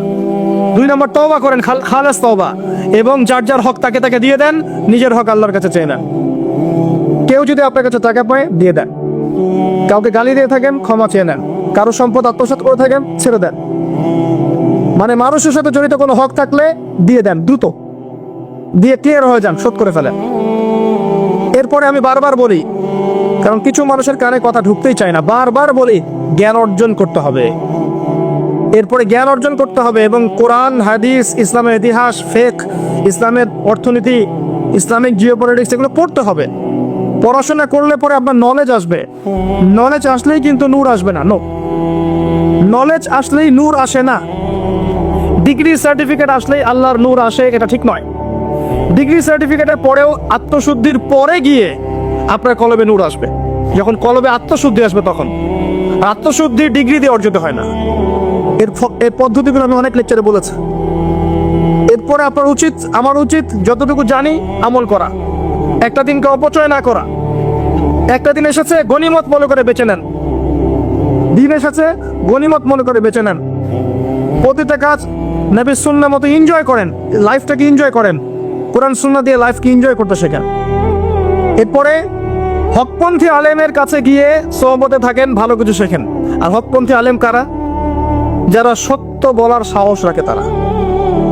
যারা সত্যকে মিথ্যার সাথে মিশ্রিত করে তারা নয়। যারা দিনকে বিক্রি করে দুনিয়া কামাই করে তারা নয়। যারা উম্মাকে সততা বিভক্ত করে ফেলেছে এরা নয়। যারা ভিতরে হিংসা, বিদ্বেষ, পরশ্রীকাতরতা, অহংকার লালন করে এরা নয়, কশ্চিনকালেও নয়। খুঁজে বের করতে হবে আপনাকে তাজকিয়াওয়ালা মানুষ, আল্লাহ নূরওয়ালা মানুষ। ওই যে খিদর আলাইহিস সালামকে খুঁজে বের করতে হবে। আমি এখনো খুঁজছি, আল্লাহ পাক যেন তৌফিক দান, মিলিয়ে দেন। আমি এখনো খুঁজছি। যারা আছে যার যার ভালো নিয়ে নেন, আর যদি কারো মাঝে খারাপ কিছু পান আল্লাহর রাস্তায় ছেড়ে দেন। তর্ক করতে চান না, দ্বন্দ্বে যায় না। সমস্ত মুসলিমকে আপনার ভাই মনে করতে শেখেন। আপনি পুরো রাষ্ট্রের মুসলিমদেরকে ভাই মনে করতে শেখেন, সে যেই হোক না কেন। কারোর মধ্যে ভালো কিছু পেলে নিয়ে না, খারাপ কিছু থাকলে ছেড়ে দেন। আপনি নিশ্চুপ থাকেন, নীরবে থাকেন, ফিতনায় যায় না, ঝগড়ার মধ্যে যায় না, দলাদলির মধ্যে যায় না, ইখতিলাফে যায় না, রিল্যাক্স থাকেন। আর কি করতে পারি? তাজকিয়ার সাথে, আত্মশুদ্ধির সাথে আমরা হালাল রিজিকে সচেষ্ট হতে পারি। বারবার বলছি ভাই, আল্লাহর ওয়াস্তে হাত জোর করে অনুরোধ করছি, হারাম রিজিক খাইতে যায়েন না। অল্প খান, হালাল খান, আল্লাহ পাক বারাকা দিবে ইনশাআল্লাহ। আল্লাহ পাক ওই রিজিকের মধ্যে এমন বরকত দিবে যেটা দিয়ে আপনি ইনশাআল্লাহ দিব্যি দুনিয়ার জীবন কাটিয়ে ফেলতে পারবেন ইনশাআল্লাহ। আর দুনিয়াতে কাটাতে অত কিছু লাগে নাকি ভাই? 5 তলা বাড়ি লাগবেই, 1 তলাতে হয় না, হবে না ভাই? লাক্সারিয়াস একটা খাট লাগবেই, নর্মাল একটা খাটে শোয়া যায় না, যায় না। 3 বেলায় বিরিয়ানি খেতে হবে, 3 বেলা সাদা ভাত খাওয়া যায় না। খেতে বসে কি 20টা আইটেম লাগবে, 2টা আইটেম দিয়ে খাওয়া যায় না। দুনিয়া জীবন কাটাতে কি লাগে আমাদের আসলে? কতটুকু লাগে? আমরা পারি বা কতটুকু? কত খাবো আর কত পরবো? 50টা 100টা জামার দরকার আছে, 10টা হলে হয় না? যেটা নাই সেটার জন্য লোভ না করলে হয় না? এই চাহিদার লোভই তো আমাদেরকে আস্তে আস্তে বস্তুবাদী বানিয়েছে। আল্লাহ পাক আমাদেরকে বোঝার তৌফিক দান করুন। আরেকটা কথা বলি, এগুলোর পাশাপাশি পারিবারিক আদর্শ সুন্দর করার চেষ্টা করেন। আপনি আপনার সাধ্যমতো চেষ্টা করেন। যদি এরপরেও না পারেন, আমি বলবো যেহেতু এটা আখিরুজ্জামান এবং যেহেতু আমাদের হাতে সময় কম, এই জন্য অনেক বিষয়ে এমন আছে যেখানে আপনাকে একটা ডিসিশনে আসতে হতে পারে যে আপনি 1000বার চেষ্টা করছেন, চেষ্টার পর চেষ্টা করেই যাচ্ছেন, কিন্তু কাজের কাজ কিছুই হচ্ছে না। কিছুতেই আপনার অধীনস্থ মানুষেরা আল্লাহর কথা শুনতে চায় না, রাসূলের কথা শুনতে চায় না। আপনি সেপারেট আদর্শ ইসলামী পরিবার গড়ে তোলেন, ছেড়ে দেন। সম্পর্ক রাখেন, যার যার হক দিতে থাকেন, আপনি সেপারেট আদর্শ পরিবার গড়ে তোলেন, একা একা ইসলামিক পরিবার গড়ে তোলেন, ভালো থাকবেন সামনে, ফেতনায় যাবেন না। হালাল রিজিকের সোর্স হয়েছে, আপনি আলাদা পরিবার গড়ে তোলেন। আর অবশ্যই পরিবার গঠন করার সময়, লিসেন যুবক ভাইদেরকে বলছি, পরিবার গঠন করার সময় আল্লাহর ওয়াস্তে সৌন্দর্য, এই বংশ, টাকা পয়সা এগুলোকে প্রায়োরিটি দিতে যাবেন না, প্রাধান্য দিতে যাবেন না। শুধু দিনদারিতা দেখেন, শুধু দিনদারিতা। দিনদারিতা পাওয়ার পরে যদি সৌন্দর্য থাকে বা বংশ ভালো হয় বা আপনার টাকা পয়সা থাকে, সেটা ডিফারেন্ট ব্যাপার। আপনি নূরুন আলা নূর, আপনি আরো বেশি পেয়েছেন। আমরা মনে করছি ওরা সন্ত্রাসী হয়ে যাবে এগুলো করলে, আমরা মনে করছি ওরা যদি দাড়ি রাখে সন্ত্রাসী হয়ে যাবে, টাকনুর উপর কাপড় পরলে মৌলবাদী হয়ে যাবে, 5 ওয়াক্ত নামাজ পড়লে নষ্ট হয়ে যাবে। এমন অনেক পিতামাতাই মনে করছে। পিতামাতা ভয় পায় যখন সন্তান গান বাজনা করে, বাদ্যযন্ত্র নিয়ে পড়ে থাকে, গার্লফ্রেন্ডের সাথে অ্যাফেয়ার করে, তখন দেখবেন পিতামাতার খুব একটা টেনশন নাই। অনেক পিতামাতাকে দেখা যায় যখন সন্তান ফিরে এসেছে আল্লাহর পথে, নামাজ কালাম পড়ছে, মাশাআল্লাহ, কোরআন তেলাওয়াত করছে, ইসলামিক বইপত্র পড়ছে, হারাম সঙ্গ ত্যাগ করেছে, হারাম সার্কেল ত্যাগ করেছে, হারাম অ্যাফেয়ার্স ত্যাগ করেছে, মাদক ছেড়ে দিয়েছে, পিতামাতার টেনশন বৃদ্ধি হয়ে যায়, সবকিছু উল্টে যাচ্ছে। এটা সেই হাদিসের বাস্তবায়ন যেখানে নবী সাল্লাল্লাহু আলাইহি ওয়াসাল্লাম বলেছিলেন যে আখিরুজ জামান, কিয়ামতের আলামত দুটো, মেজর দুটোর মধ্যে একটা হচ্ছে আন তালিদাল আমাতু রাব্বাতুহা, দাসী তার মনিবকে জন্ম দিবে। দ্যাট মিন্স সমাজের সত্য মিথ্যা, ন্যায় অন্যায়, হক বাতিলের মানদণ্ড উল্টে যাবে। মানুষ সত্যবাদীকে মিথ্যাবাদী বলবে, মিথ্যাবাদীকে সত্যবাদী বলবে, সত্যকে মিথ্যা বলবে, মিথ্যাকে সত্য বলবে। মানুষ ন্যায় অন্যায়ের মানদণ্ড উল্টে দিবে। যেখানে খুশি হওয়ার কথা সেখানে রাগ হচ্ছে, যেখানে রাগ হওয়ার কথা ওটাতে খুশি হচ্ছে, মানদণ্ড উল্টে গেছে আর কি। আমানতদার ব্যক্তিকে বলা হবে খেয়ানতকারী, আর খেয়ানতকার ব্যক্তিকে বলা হবে পরম আমানতদার। মানুষ হারাম খাবে, হারামকে হালাল মনে করবে, হালালের পিছনে পরিশ্রম করাকে মানুষ মনে করবে আমি পিছিয়ে পড়ছি। পৃথিবীর প্যাটার্নটা উল্টে যাবে, এটাই হয়েছে এখনো। মাদকের সয়লাভ আপনি সব জায়গায় দেখবেন, আইয়ামে জাহিলিয়াতেও ছিল। আইয়ামে জাহিলিয়াতে নারীর অবমাননা ছিল। এখনকার বিশ্বের দিকে তাকিয়ে দেখেন, প্রত্যেকটা সেক্টর আপনি দেখবেন মেয়েদেরকে পণ্যের মতো ব্যবহার করা হচ্ছে, তাদের দেহটাকে পণ্যের মতো ব্যবহার করা হচ্ছে। প্রথমে শুরু হচ্ছে ফ্রি মিক্সিং, নারী পুরুষের একে অপর অবাধ মেলামেশা, মাহরাম গায়রে মাহরামের 5 পয়সা পরোয়া না করা, সূরা নূরের আয়াত, সূরা আহজাবের আয়াত, এগুলোকে জাদু করে রেখে দেওয়া হয়েছে। এগুলো থেকে ভ্রুক্ষেপ করার সময় নাই মুসলিম নারীদের এখন। সূরা নূরের আয়াতগুলো, সূরা আহজাবের আয়াতগুলো, সূরা তাহরিমের আয়াতগুলো, সূরা নিসার আয়াতগুলো, এগুলোর দিকে ভ্রুক্ষেপ করার সময় নেই। দেখবেন ফ্রি মিক্সিং সব জায়গায় চলছে। এরপরে দেখবেন তাদের পোশাক, তারা ছেলেদের পোশাক পরে ঘুরছে, পোশাক পরেও নগ্ন থাকছে। দেখবেন ফাংশনাল রোল চেঞ্জ হয়ে গেছে, পুরুষদের জায়গায় মেয়েরা, মেয়েদের জায়গায় পুরুষেরা। এর উপরে দেখবেন উপর থেকে পর্নোগ্রাফি প্রত্যেকের ঘরে ঘরে এবং অশ্লীল সংস্কৃতি, যার মধ্য দিয়ে মানুষ ভিতর থেকে পশু হয়ে গেছে।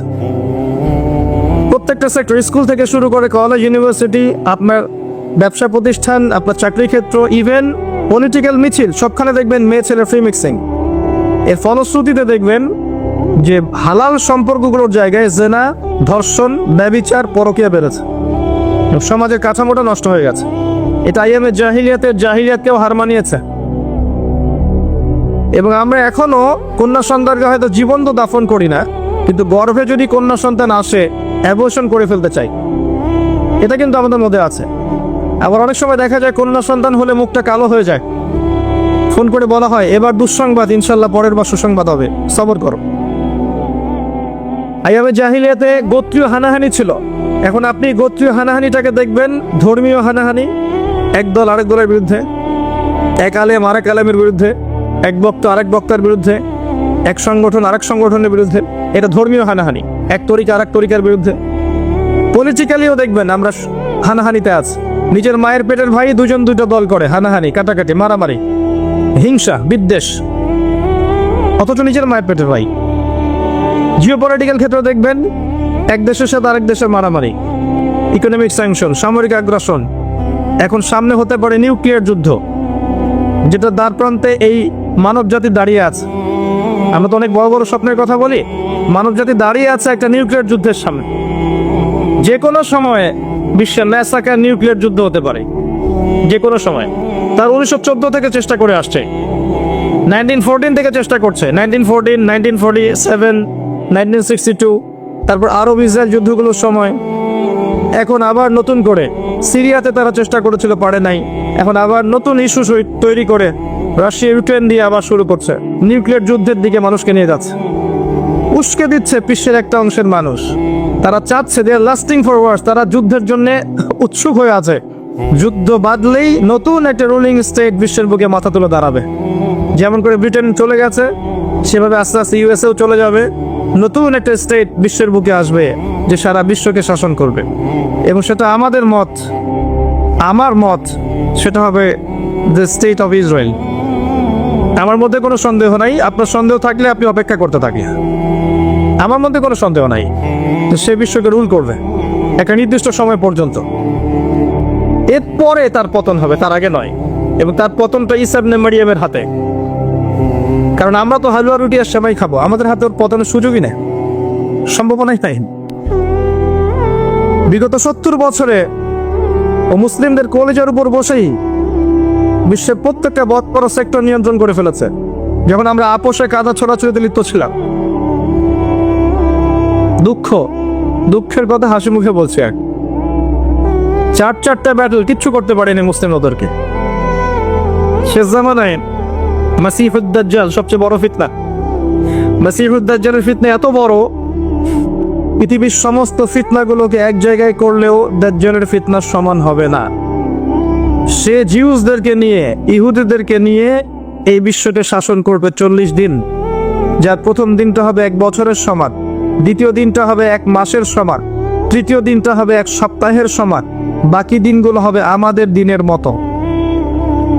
এটা আসছে সামনে, কিছুই করতে পারবেন না, এটা হবেই। আর আমরা যেভাবে প্রোটেস্ট্যান্ট মুসলিম হচ্ছে দিন দিন, প্রোটেস্ট্যান্ট মুসলিম অর্থাৎ সুবিধাবাদী মুসলিম আর কি, যতটুকু ভালো লাগে করি, যেগুলো বিপক্ষে যায় করি না, এই টাইপের মুসলিম যখন আমরা হয়েছি, তখন আমাদের দ্বারা ওকে ডিফেন্ড করার প্রশ্নই আসে না। তাকে ডিফেন্ড করবে, তাকে পরাজিত করবে এবং তাকে সরিয়ে দিয়ে ইসলামের পতাকা প্রতিষ্ঠিত করবে এমন কিছু মানুষ, এমন কিছু মুসলিম যারা কখনো সত্যের সাথে মিথ্যাকে মিশ্রণ করে না, যারা কখনো ইসলামের কিছু অংশ মানি কিছু অংশ মানি না এমন হয় না, যারা ইসলামের টোটালিটি মানবে, ইনশাল্লাহ আল্লাহ পাক তাদের দ্বারা এই বিজয় হাসিল করাবে। সময় আস্তে আস্তে সেদিকে যাচ্ছে। আইয়ামে জাহিলিয়াতে যতগুলো পাপ ছিল সেগুলো আপনি এখনকার বিশ্বে দেখতে পারতেন এবং আরো বড় পরিসর দেখতে পারতেন। এরকম জায়গা থেকে কিভাবে নবী সাল্লাল্লাহু আলাইহি সাল্লাম একটা আলোকিত সমাজ প্রতিষ্ঠা করলেন? উত্তর খুব সহজ। এই উত্তরের জন্য আপনার পিএইচডি করার কোনো দরকার নাই। আমার হাতে যে কিতাবটা আছে এটাই সেই কিতাব যার মধ্য দিয়ে নবী সাল্লাল্লাহু আলাইহি ওয়াসাল্লাম মাত্র 23 বছরের ব্যবধানে পুরো জাহেলি সমাজকে আলোকিত সমাজে পরিণত করেছেন। বলেন আলহামদুলিল্লাহ। প্রথম 3 বছর তিনি গোপন দাওয়াত দিয়েছেন, এরপর 4র্থ থেকে 10ম বছর পর্যন্ত প্রকাশ্যে দাওয়াত দেওয়া শুরু করেছেন। যখন ওমর এবং হামজা রাদিয়াল্লাহু আনহুমা তাদের মতো কিছু সাহাবী ইসলাম কবুল করেছেন, তখন ইসলামের দাওয়াত বেগবান হয়েছে। যখন দাওয়াত বেগবান হয়েছে, তখন নির্যাতন নিপীড়ন বেড়েছে। এক পর্যায়ে হাবাসায় হিজরত করতে হয়েছে। তারপর তায়েফে নবী সাল্লাল্লাহু আলাইহি ওয়াসাল্লাম ট্রাই করেছেন, সেখান থেকে তাকে আঘাতপ্রাপ্ত হয়ে ফিরে আসতে হয়েছে মক্কায়। মাঝখানে 3 বছর বয়কটের জীবনযাপন সহ্য করতে হয়েছে, সামাজিকভাবে বয়কট। গাছের ছাল পাতা খেয়ে তারা শিয়ারে আবু তালেবে রাত কাটিয়েছেন, দিন কাটিয়েছেন। তারপরে অল্প কিছুদিনের ব্যবধানে তার চাচা আবু তালেব এবং স্ত্রী খাদিজা রাদিয়াল্লাহু আনহা ইন্তেকাল করেন। এরপর নবী সাল্লাল্লাহু আলাইহি ওয়াসাল্লামকে আল্লাহ পাক মেরাজ করান। আল্লাহ পাক তার মনকে শান্ত করেন পরকালে নিদর্শনগুলো দেখান। এরপর ইয়াসরিব থেকে 6 জন যুবক আসে, মদিনা থেকে এসে ইসলাম কবুল করে যায়। পরের বছর তারা 12 জনকে নিয়ে আসে। তারপরের বছর 75টা ফ্যামিলি আসে, এসে ইসলাম কবুল করে। এর পরের বছর নবী সাল্লাল্লাহু আলাইহি ওয়াসাল্লাম মদিনায় হিজরত করেন। প্রথম ইসলামিক স্টেট মদিনায় কায়েম হয়। সেখানে নবী সাল্লাল্লাহু আলাইহি ওয়াসাল্লাম অর্থনৈতিক ভিত্তি শক্ত করেন, সামরিক বাহিনীর ভিত্তি শক্ত করেন, পররাষ্ট্রনীতি অ্যাপ্লাই করেন, যতগুলো বিষয় দরকার রাষ্ট্রের সবকিছু করেন। ভাতৃত্বের বন্ধন করেন, মদিনা সনদ করেন, সব করেন। মসজিদ নববী নির্মাণ করেন, যেটা শুধু একটা মসজিদ ছিল না, একটা পার্লামেন্ট ছিল। এভাবে আস্তে আস্তে ইসলামের দাওয়াত ছড়িয়ে পড়তে থাকে। আবু সুফিয়ানের কাফেলাকে আক্রমণকে কেন্দ্র করে পরের বছর হয় বদর, এখানে মুসলিমরা জয়লাভ করে। তারপরে হয়েছে উহুদ, এখানে মুসলিমরা সাময়িক বিপর্যয়ের শিকার হয়। তারপরের বছর হয় খন্দক, এরপর হুদাইবিয়ার সন্ধি। আস্তে আস্তে আস্তে আস্তে আরও পররাষ্ট্রনীতি, রোমক সম্রাটকে দাওয়াত দেয়া, কাইসারকে দাওয়াত দেয়া, কিসরাকে দাওয়াত দেয়া, পারস্য, বাজান, আপনার হাজারা মাউত, আপনার ইয়েমেন, আপনার বাহরাইন, আপনার মিশর, সমস্ত জায়গায় ইসলামের দাওয়াত ছড়িয়ে পড়তে থাকে। এক পর্যায়ে খায়বার আক্রমণ হয়। যখন মুসলিমদের আর্থসামাজিক অবস্থার উন্নয়ন হয়, নবী সাল্লাল্লাহু আলাইহি ওয়াসাল্লাম মুশরিকদের কর্তৃক চুক্তি ভঙ্গ করার কারণে মক্কা আক্রমণ করেন। বিনা যুদ্ধে মক্কা তিনি বিজয় করেন। ইসলামিক হুকুমত মক্কাতেও কায়েম হয়ে যায় আলহামদুলিল্লাহ। আস্তে আস্তে হয়েছে, একবারে হয় নাই। 23 বছর সময় লেগেছে, একদিনে হয়নি, আস্তে আস্তে হয়েছে, একবারে হয়নি। কিন্তু একটা দিনের জন্যেও তারা কখনো হাঁটু গেড়ে বা হাত গুটিয়ে বসেছিলেন না। প্রত্যেকটা দিন, প্রত্যেকটা রাত নবী সাল্লাল্লাহু আলাইহি ওয়াসাল্লাম সাহাবায়ে কিরামকে নিয়ে এগিয়ে গেছেন, কখনো পিছিয়ে আসেন নাই। কখনো বাধা এসেছে, কখনো বিপত্তি এসেছে, কখনো মার খেয়েছেন, কখনো বয়কট করা হয়েছে, কখনো হিজরত করতে হয়েছে, কিন্তু তারা তাদের আদর্শ এবং উদ্দেশ্যে লক্ষ্যে অটুট ছিলেন।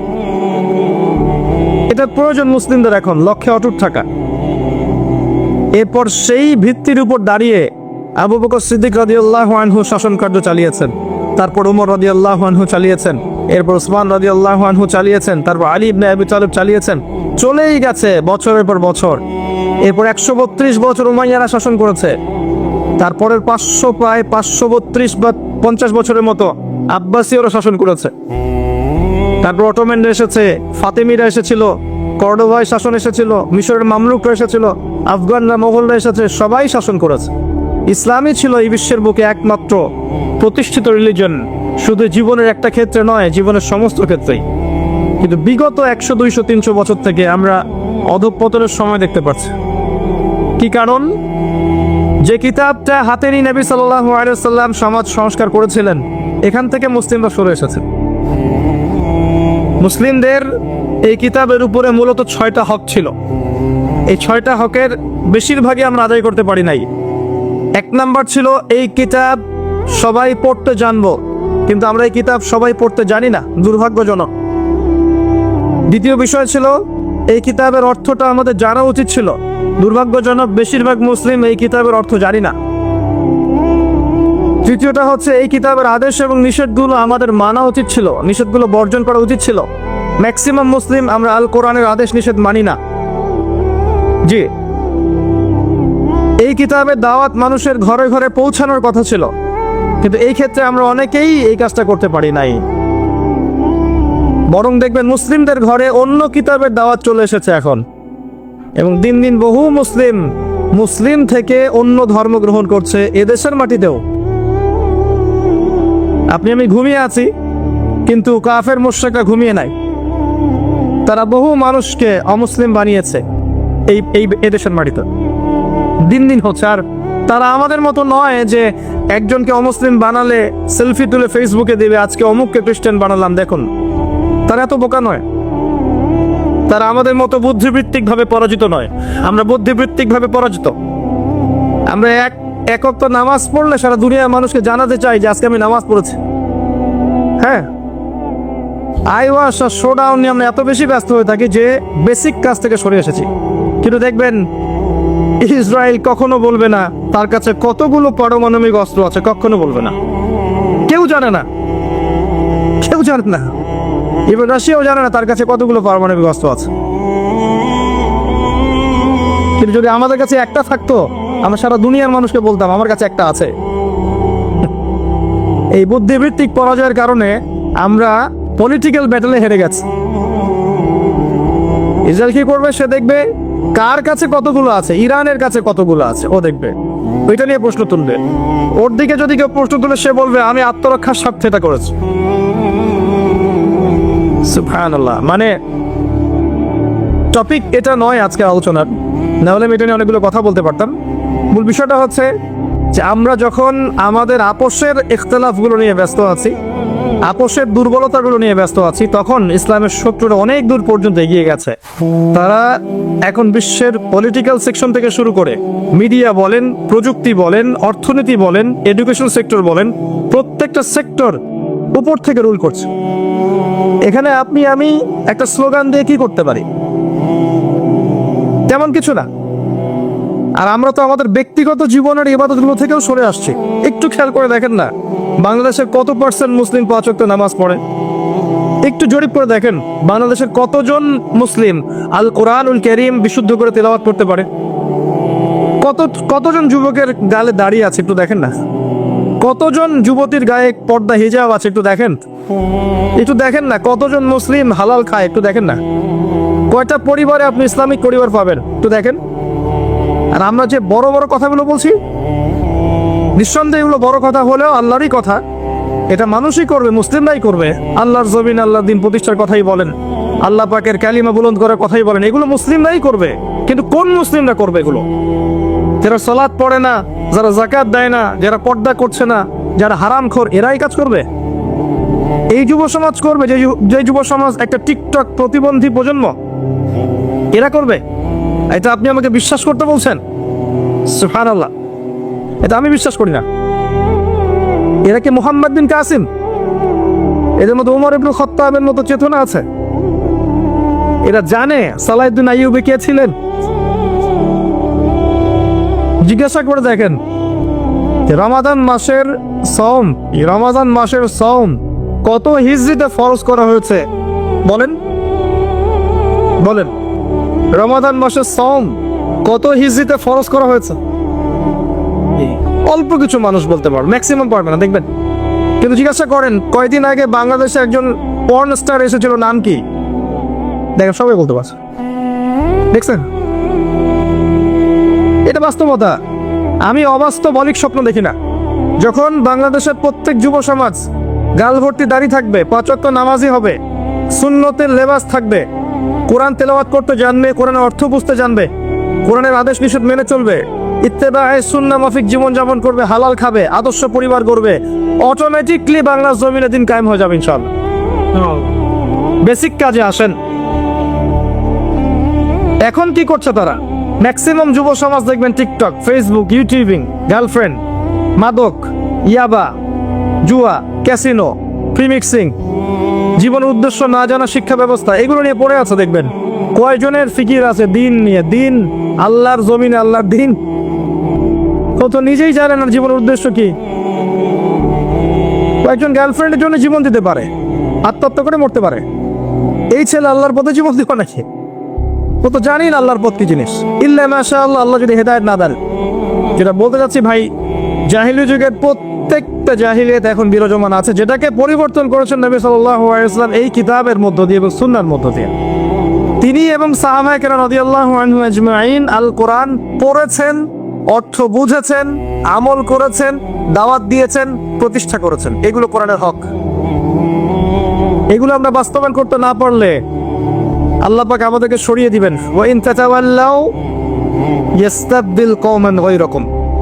তোমরা যদি মুখ ফিরিয়ে নাও, আল্লাহ পাক তোমাদেরকে সরিয়ে দিয়ে নতুন কওম নিয়ে আসবেন। সুম্মা লা ইয়াকুনু আমসালাকুম, তারা তোমাদের মতো অপদার্থ হবে না। আসেন, আমাদের সামনে একটা মাস আছে, মাহে রমাদান। এই রমাদান মাসকে কেন্দ্র করে আমরা আমাদের মূল ট্র্যাকে ফিরে আসি। জীবনে যা করেছি, নামাজ পড়ি নাই, যাকাত দেই নাই, যা করেছি, জিনা করেছি, সুদ খেয়েছি, মদ খেয়েছি, ইত্যাদি ইত্যাদি, সব ভুলে যান। আপনি আপনার অতীতকে ভুলে যান। অতীতকে ভুলে গিয়ে আপনি আপনার পাপের জন্য 2 রাকাত নামাজ পড়ে আল্লাহর কাছে কান্নাকাটি করেন, আল্লাহ আমি জীবনে যত পাপ করেছি আল্লাহ তুমি মাফ করে দাও। এই রমজান মাস থেকে আমি নিজেকে পরিশুদ্ধ করব এবং আগামী পুরো জীবন নিজে পরিশুদ্ধ হব, পরিশুদ্ধ পরিবার করব, আল্লাহর জমিনে আল্লাহর দিনটা যেন কায়েম হয়, এই জন্য আমি চেষ্টা করব। পারা যাবে ইনশাআল্লাহ। যা করেছি জীবনে, যা করেছি। আল্লাহ পাক আপনার পাপ মাফ করতে 1 সেকেন্ড সময় নেবেন না, 1 সেকেন্ডও না, বরং আপনার সমস্ত পাপকে আল্লাহ পাক নেকি দিয়ে পরিবর্তন করে দিবেন ইনশাআল্লাহ। সূরা ফুরকানের মধ্যে স্পষ্ট আয়াত আছে, ইল্লা মান তাবা ওয়া আমানা ওয়া আমিলা আমালান সালিহা ফাউলাইকা ইউবাদদিলুল্লাহু সাইয়্যাতিহিম হাসানাত। যারা তওবা করবে, ঈমান নিয়ে আসবে, আমলে সালেহ করবে, আল্লাহ পাক এদের গুনাহগুলোকে নেকি দিয়ে পরিবর্তন করে দিবেন ইনশাআল্লাহ। এরপর থেকে আপনি শুরু করেন, এই রমাদান মাসকে আপনি কোরআনময় মাস বানিয়ে দেন। কোরআন তেলাওয়াত করতে শেখেন। যদি কোরআনের অর্থটা না বোঝেন, আরবি ভাষাটা শেখার চেষ্টা করেন, আরবি ব্যাকরণ পড়ার চেষ্টা করেন, কোরআনের ভাষাটা বোঝার চেষ্টা করেন। আমরা এটা নিজের উপর ফরজ করে নেই না, কি সমস্যা? নিজের উপর ফরজ করে নেই যে কোরআন আমাকে বুঝতেই হবে। ফরজ করেছে না নিজের উপর অনেক কিছু? আমরা নিজের উপর কিন্তু জোর করে অনেক কিছু ফরজ করেছি। আমরা নিজের উপর এখন অনলাইন সেকশনটাকে ফরজ করে নিয়েছি না? সারাদিন অনলাইনে একটু সময় দেওয়াই লাগবে, ফরজ। ছেলে মেয়ে অ্যাফেয়ার করবে, এটাকে আমরা ফরজ করে নিয়েছি না? এটা করতেই হয়, না করলে স্মার্টনেস থাকে না। আমরা ফরজ করে নিয়েছি ছেলেরা স্মোক করবে, এটা স্মার্টনেস। আমরা ফরজ করেছি আমাকে একটা অনার্সের সার্টিফিকেট অর্জন করতেই হবে, মাস্টার্সের সার্টিফিকেট অর্জন করতেই হবে, না হলে আমি সমাজে মুখ দেখাতে পারবো না। অনেক কিছু তো আমরা ফরজ করে নিয়েছি নিজের উপরে। আসেন না, আল্লাহর কোরআন অর্থটা বুঝতে হবে, এটা ফরজ করে নেই, পারা যাবে না ইনশাল্লাহ। আপনি সায়েন্স, আর্টস, কমার্স পড়ছেন, মেডিকেল কোচিং করছেন, বিসিএস কোচিং করছেন, আপনি ইঞ্জিনিয়ারিং পড়ছেন, কত কি পড়ছেন, আল কোরআনের ভাষা বোঝার জন্য অ্যারাবিক শেখা যাবে না? বাংলাদেশের এমন কোনো মহিলা আছে যে হিন্দি ভাষা বোঝে না? আছে? যাকে তাকে জিজ্ঞাসা করেন, বাংলার মহিলাদেরকে জিজ্ঞাসা করেন, হিন্দি দিয়ে প্রশ্ন করেন, ও বুঝবে। বলতে না পারলেও বুঝবে কি বলছেন আপনি। কিভাবে সম্ভব?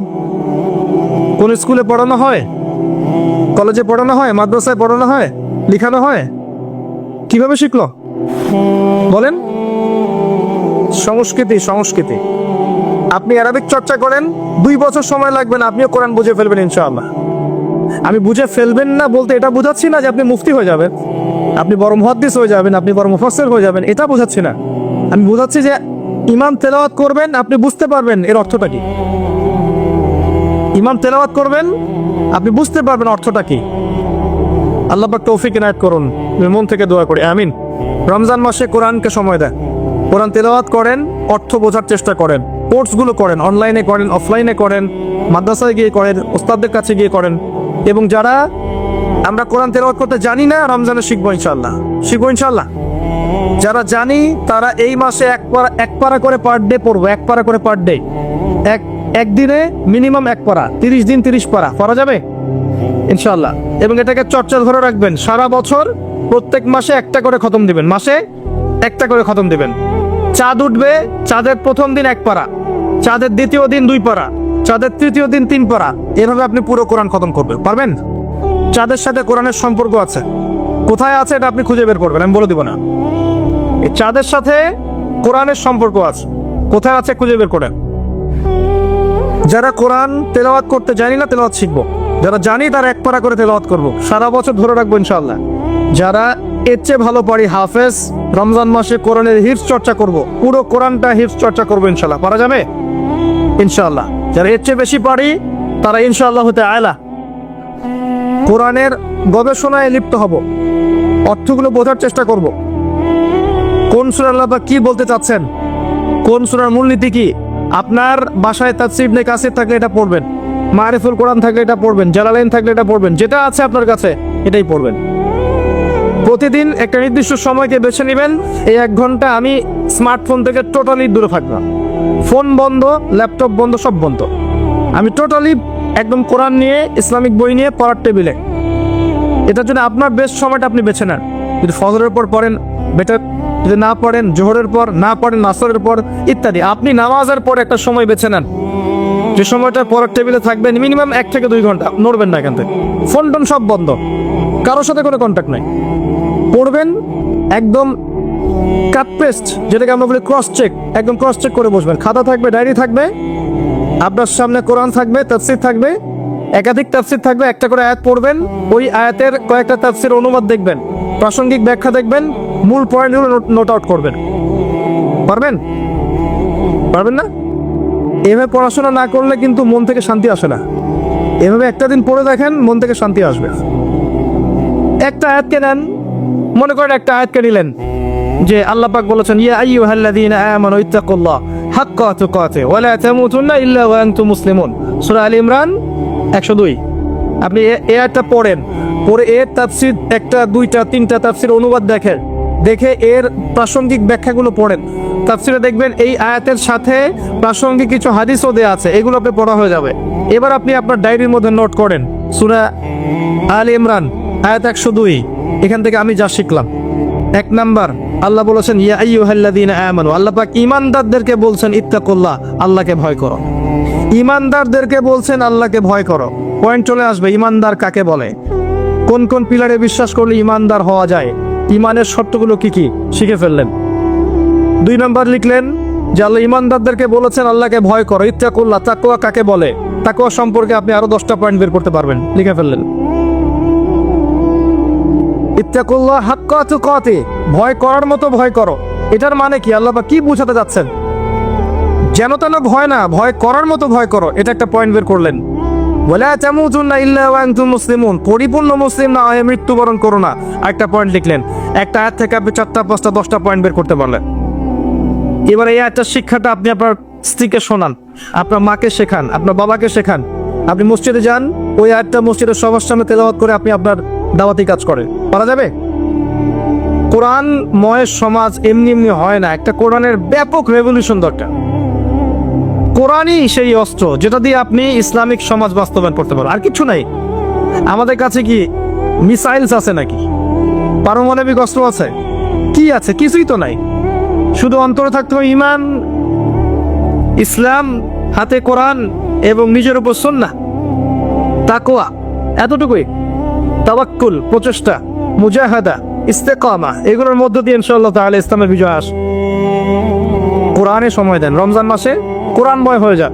যারা আরো বড় স্কলার তারা কোরআনের আরো বেশি গবেষণা করে এই রমাদান মাসে 30 দিন 30টা টপিকে উম্মাকে কিছু কিছু কথা বলবেন, শেখাবেন, চর্চা করবেন এবং এগুলোকে মানুষের দুয়ারে দুয়ারে পৌঁছে দিবেন।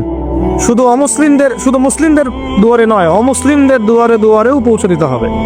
যদি আমরা না দেই, অমুসলিমরা আমাদের দুয়ারে ওদের কিতাব পৌঁছে দিবে, দেখবেন দিচ্ছে এখন। কিন্তু আপনারা তো খবর রাখেন কিনা জানি না, তো বাংলাদেশে প্রচুর মানুষ এখন দিন দিন খ্রিস্টান হচ্ছে, ডে বাই ডে। এটা তাদের ক্রেডিট বলবেন নাকি আমাদের ব্যর্থতা বলবেন? আমি বলবো আমাদের ব্যর্থতা। তাদের ক্রেডিট কি? পেট্রোডলার, টাকা দেয়া, সেবার নামে করা, চাকরি দেয়া, বাড়ি করে দেয়া, জব দেয়া, এগুলো দিয়ে মানুষকে টানা। আমি দুর্বল না হলে আমাকে টানবে কিভাবে? আমার মধ্যে ঈমান থাকলে, ইসলাম থাকলে, 5 ওয়াক্ত নামাজি আমি যদি হই, কোরআনময় জীবন গড়ি, আমাকে কিভাবে টানতে পারে? তাহলে ব্যর্থতা কোন জায়গায়? ওদের সাফল্য না আমাদের ব্যর্থতায়? আমরা দাওয়াতি কাজ কিন্তু সব দিকে ফোকাস করছি না। দেখেন আজকে মাহফিলে এসেছি আমরা, আলহামদুলিল্লাহ। আর আমি একটা মাহফিলে গেলে আমি আশা করি না পরের বার আমি এখানে আসতে পারবো, এই জন্য আমি কিছু কথা খোলাখুলি বলে যাই। দেখেন, একটা মাহফিল সবকিছু নয়। যখন কনস্ট্রাকটিভলি কাজ হবে, একদম গোড়া থেকে আস্তে আস্তে আস্তে আস্তে কিন্তু পরিবর্তন আসবে। একটা মাহফিল আমরা উজ্জীবিত হতে পারি, সবাইকে দিক নির্দেশনা দিতে পারি, মুসলিমদেরকে ঈমান একটা চর্চা, একটা মুজাহাদ, একটা চর্চা, মুরাকাবা, আত্মসমালোচনা হবে। কিন্তু এরপর কি? আজকেই শেষ? সব বন্ধ করে বাসায় গিয়ে ঘুমাবো? আজকের পর থেকেই, কালকে সকাল থেকে আপনাকে কোরআন নিয়ে চলতে হবে যে ভাই কিছু কথা বলে গেছে, রমজান মাস আসার আগে আমি কোরআনটা পড়া শিখে ফেলাই, রমজান মাসে কোরআনটা শেষ করি, এটা তিলাওয়াত শুরু থেকে শেষ পর্যন্ত খতম দেই, দেওয়ার পর অর্থগুলো একটু পড়ি। হাদিসের কিতাব কিছু বলে গেছে ভাই, নাম বলেছে রিয়াদুস সালেহিন, মিশকাতুল মাসাবি, বুলুগুল মারাম মিন আদিলাতিল আহকাম, আপনার ফয়জুল কালাম, আপনার এই যে হাদিসে আরবাঈন, তারপরে আপনার আবু দাউদ, নাসাই, তিরমিজি, ইবনে মাজাহ, শেষে বুখারী, মুসলিম। এই যে কিতাবগুলোর নাম ভাই বলে গেছে, কিতাবগুলো একটু কিনি, একটু বড় বড় লাইব্রেরিতে যাই, বইগুলো একটু কিনি, বাসায় একটা লাইব্রেরি করি, প্রতিদিন 1 ঘন্টা 2 ঘন্টা একটু চর্চা করি। মাদ্রাসায় পড়িনি, তাতে কি হয়েছে? চর্চা করি, যেগুলো বুঝবো না আলেমদের কাছে জিজ্ঞাসা করবো, সমস্যা কি? কে বলেছে আপনি দিনের জন্য কিছু করতে পারবেন না? এটা কি সেই ধর্ম যে ব্রাহ্মণরা ছাড়া অন্য কেউ বেদ পড়তে পারবে না? ব্যাপারটা কি এমন?